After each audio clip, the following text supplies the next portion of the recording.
Alors si de nombreux ministres sont repartis pour Paris en début d'après-midi, eh bien le ministre de l'Intérieur, Christophe Castaner, est resté pour se rendre quartier du Neuhof à Strasbourg à la rencontre des policiers et des commerçants. C'est l'un des quartiers dits de reconquête républicaine, ce nouveau dispositif du gouvernement pour doter ces quartiers d'effectifs et de moyens supplémentaires. Noémie Gachy, Anna Strebel.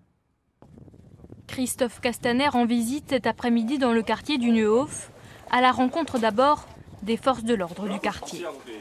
Le ministre de l'Intérieur est venu faire un premier rapide bilan, un an après le lancement à Strasbourg de la police de sécurité du quotidien. Que vous me racontiez ce que vous vivez et comment vous vous adaptez. Le Neuhof est l'un des premiers quartiers choisis comme quartier dit de reconquête républicaine. 20 policiers supplémentaires ont été engagés en décembre dernier. Christophe Castaner mesure sur le terrain les premiers résultats. Ça fait combien de temps que vous êtes là ? Maintenant, on fait partie du quartier. Dans un quartier comme celui-ci, on est dans une pharmacie. La pharmacie, elle a un rôle essentiel, majeur. C'est un service public. Imaginez qu'à force d'incivilité, d'attaques, de délinquance, la pharmacie s'en aille. C'est tout le quartier qui est frappé au cœur. Et donc, il est important aussi que je constate cela. Agir sur la répression et faciliter la prévention.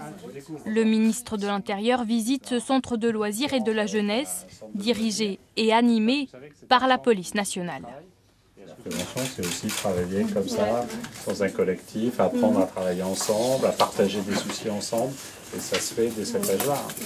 Christophe Castaner salue l'initiative. Elle doit renforcer les liens entre forces de l'ordre et jeunes du quartier.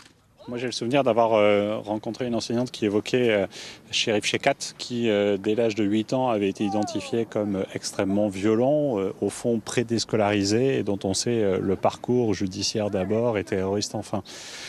Et donc, on voit bien qu'à un moment donné, on peut sauver une vie et on peut sauver des vies. Et sauver une vie, c'est faire ce travail de prévention, c'est montrer que chacun peut trouver sa place dans la société.